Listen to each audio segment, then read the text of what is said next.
ونعوذ بالله من شرور أنفسنا ومن سيئات أعمالنا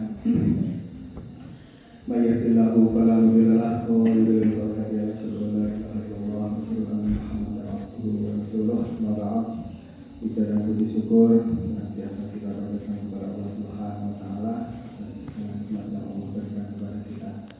Salawat serta salam senantiasa tercurahkan kepada Nabi kita Muhammad sallallahu alaihi wasallam.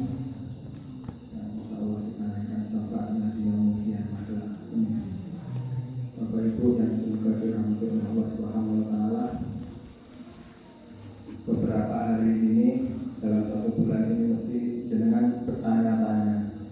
Kok kadang imam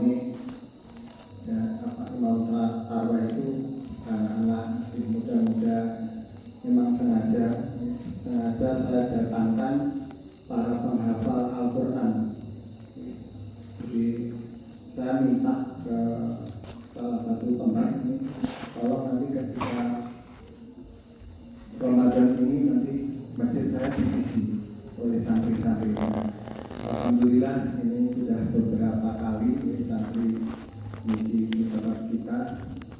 Ini merupakan bentuk gimana ya, bangkitnya Islam ketika generasinya ini generasi yang suka menghafal, generasi yang Quran. Yang jenengan tahu memoto berita dan sebagainya di kalangan atas, terutama pemerintah dan sebagainya itu akhlaknya itu sudah jauh dari nilai-nilai agama Islam. Gampang sekali untuk melakukan tindakan penipuan, tindakan korupsi. Nah, salah satu untuk menciptakan Indonesia emas tahun 2024 targetnya seperti itu, Indonesia emas, maka ya salah satunya dengan cara apa? Memberikan pendidikan, salah satunya Al-Quran kepada generasi kita, anak-anak kita, cucu-cucu kita. Jenengan bisa lihat dari santri-santri yang hari ini kemarin masih muda-muda, masih belia ini, seumuran anak saya dan bapaknya juga alhamdulillah teman saya, sahabat saya ini. Jadi masih muda-muda, seumuran Nova dan sebagainya, masih muda-muda, masih belasan tahun. Ini karena apa? Generasi sekarang ini, Bapak Ibu, ini beda otaknya dengan kita yang generasi lama.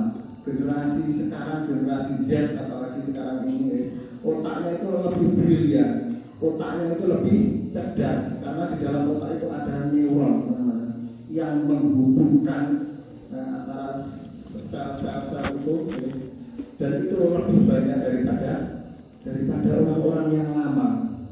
Makanya ketika mempunyai anak yang masih kecil, putu-putune diarahkan untuk apa? Untuk menghafal, untuk lebih dekat dengan Al-Quran.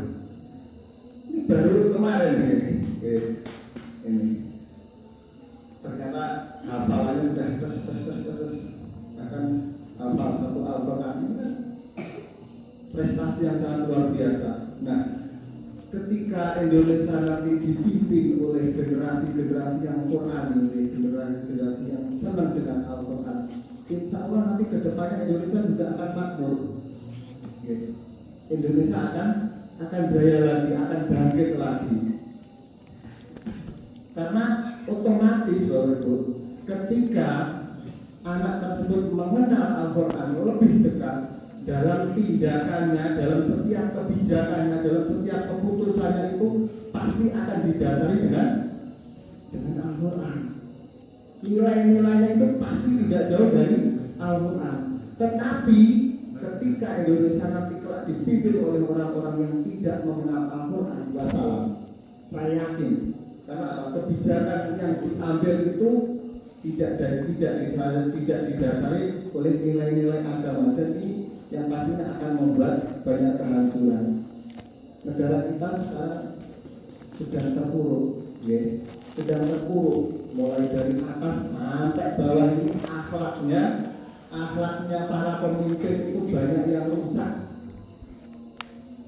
dan tidak peduli lagi dan tidak takut lagi akan dosa, korupsi di mana-mana. Padahal kalau kita tahu bahwa pemimpin itu yang pastinya akan menanggung yang dipimpinnya. Ketika kemarin korupsi oplosan Pertamina di Pertalite dioplos, Pertamax dioplos, terus wadah sekali yang di atas lagi korupsi, itu otomatis nanti di akhirat akan dimintai pertanggungjawaban. Kalau di situ katakanlah pemimpinnya itu presiden, ya akan mempertanggungjawabkan seluruh rakyat Pribadi kalau itu.